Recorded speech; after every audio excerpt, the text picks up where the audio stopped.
Thank you for joining me on Nuggets of Wisdom. I am Charles Musakanda, and I appreciate you taking the time to grow and to mature as we edify one another. Today's nugget is on the jack of all trades. The jack of all trades, a term or a saying that oftentimes is frowned upon by most people, um, under the premise that jack of all trades, being a master of none, typically is indicative of someone who's not stable or not too steady, and is all over the place. That's the connotation that comes with that saying. Today, I'd like to challenge our thinking, and you know, for us to realign the way we understand the jack of all trades.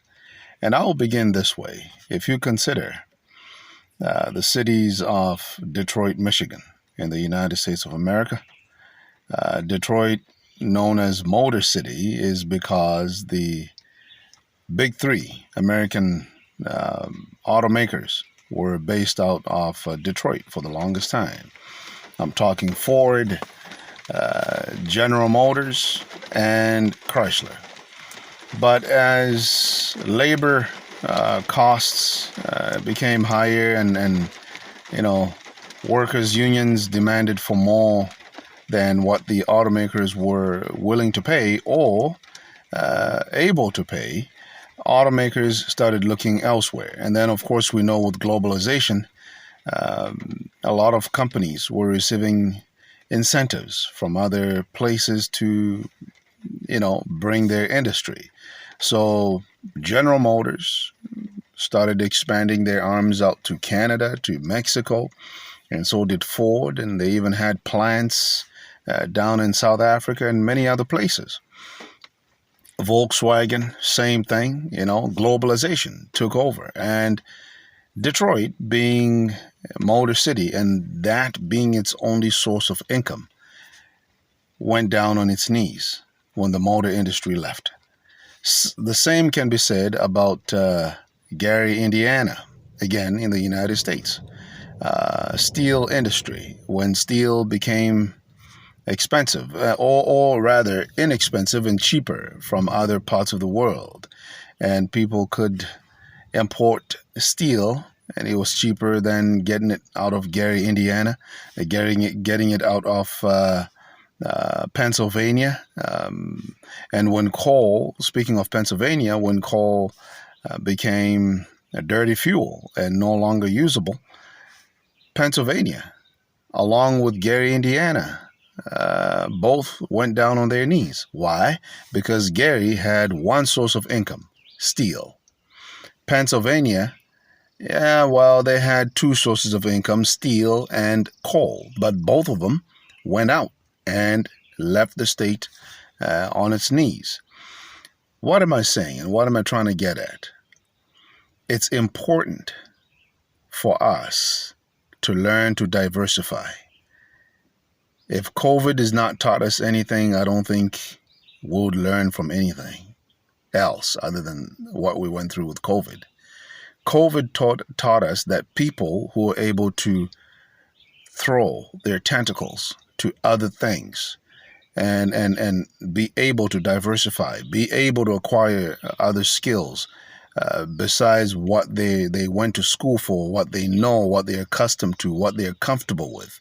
People getting out of their comfort zones and being able to do other things. Those people did well and rode the wave. We need to teach our children to diversify in their skills, their talents. Teach our children to take other, educational platforms that expand and extend their knowledge base. Those who study and do research, they tell us that we, on average, use less than 10% of our brains. And if that's the case, it means our children have 90% capacity to add value in their lives. The same can be said of those of us who do have children, who are now older, who are mid-age, older age, whatever it may be, it's not too late to diversify. If you consider KFC, the brand, we know Kentucky Fried Chicken. Some of us enjoy it. Kentucky Fried Chicken was started by a 65-year-old, Colonel Saunders. And I think Saunders or Sanders. I can't get the name right there. Forgive me. But the Colonel was 65 years old when he started KFC. And here we still enjoy that chicken and that brand. When if some of us at 50 years old, at 55 years old, at 45 years old, at 65 years old, even at 70 years old, something were to happen, we would start crying, oh, I'm too old. I can't do anything now, I'm too old. There's no such thing as too old until the day you hit the grave. Unless you're incapacitated in some way, with physical disabilities, or you're chronically unable to do, you can always make a change, and you can always better yourself. God has given us the capacity and the ability. David did teach us in Psalm 139. It says, you're fearfully and wonderfully made. Therefore, it's important for us to teach our children that they can do it. They can expand beyond their finance degree and go take a certificate in nursing or in something, so that if things fall in one area of life, you have somewhere else to go. Teach our children to knit, to crochet. All these fashion designs and clothing and trends, they come out of people who know how to knit and design. People who know how to put clothing together. Teach our children woodwork so that they know to be carpenters. Even if they have an engineering degree, a teacher's degree, a finance degree, maybe you're a pastor, maybe you're a doctor, still learn how to weld. Teach them metal work.